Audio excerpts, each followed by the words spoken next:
candidats à la prochaine élection à Taïwan se sont affrontés lors de leur dernier débat télévisé. Eric Chu du Kuomintang, James Song du Parti du Peuple en premier et Tsai Ing-wen du Parti progressiste démocratique participaient samedi à un débat enflammé sur leurs politiques économiques et sociales respectives. Reportage. Le débat a commencé par des salutations, puis s'est déployé avec des arguments au tac au tac. Les candidats se sont opposés l'un à l'autre sur leurs projets politiques concernant un certain nombre de questions, dont les relations transdétroits, la restructuration économique, la sécurité alimentaire et la réforme des retraites. Eric Chu a dit qu'il mettrait en place des mesures pragmatiques afin de s'occuper du ralentissement économique. Il a aussi demandé à Tsai Ing-wen d'expliquer plus clairement sa politique économique, puis il a déclenché l'offensive en disant que les prochaines élections seraient un choix entre la stabilité et la témérité.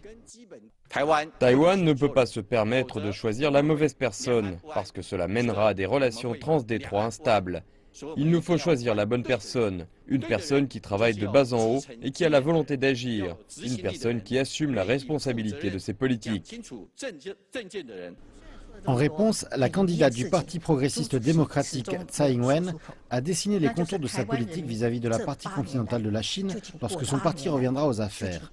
Elle a dit que le Parti progressiste démocratique accueillera les investissements depuis la partie continentale de la Chine, mais qu'elle comprend aussi l'importance de protéger les intérêts des entreprises taïwanaises.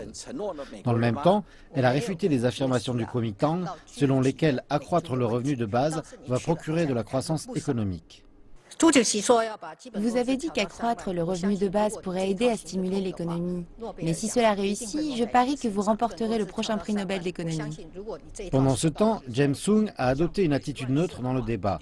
Il a dit que le KMT et le DPP devraient cesser de se chamailler l'un avec l'autre. Laissons derrière nous l'inimitié passée et cessez de vous quereller l'un avec l'autre. Nous allons nous concentrer sur l'institution actuelle et essayer de regagner la confiance du peuple dans la politique démocratique. C'était le deuxième et dernier débat télévisé avant l'élection présidentielle du 16 janvier. Mais les trois candidats auront une autre occasion de s'affronter lorsqu'ils se rencontreront vendredi lors d'une autre réunion pour exposer leur politique.